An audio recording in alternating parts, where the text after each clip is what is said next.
Hubungan pernikahan artis Vena Melinda dan Ferry Irawan jadi perhatian psikolog Zoya Amirin. Rahasia orang tua Verrell Bramasta pun terbongkar.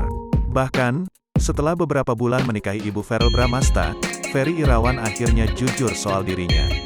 Ferry Irawan mengaku Vena Melinda adalah istri keempatnya.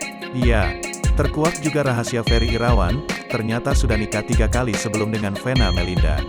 Rumah tangga Vena Melinda dan Ferry Irawan memang tak pernah lepas dari sorotan.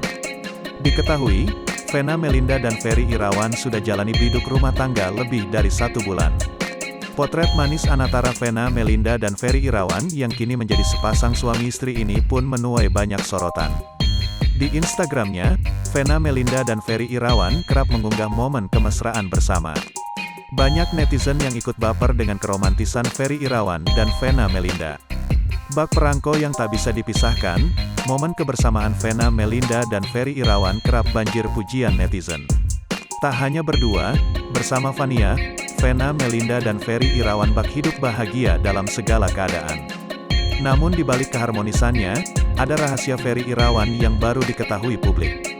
Hadir di acara Zoya Amirin dalam video di YouTube, rahasia ini terkuak. Dalam video tersebut, Zoya menanyakan pada Ferry tentang berapa kali pengalaman menikah sebelum resmi menjadi suami Vena. Kalau sebelumnya udah pernah menikah berapa kali mas? Tanya Zoya Arifin pada Ferry Irawan. 2 kali, jawab Ferry Irawan. Namun siapa sangka, jawaban Ferry Irawan langsung dibantah oleh ibu Verrell Bramasta itu. 3 kali, udahlah jujur aja, koreksi Vena Melinda. Aktor itu pun mengungkapkan alasannya pernah gagal hingga 3 kali dalam pernikahannya. Selain karena menikah pada usia muda, Ferry Irawan mengaku bahwa dalam pernikahannya terdahulu dirinya belum mendalami agama.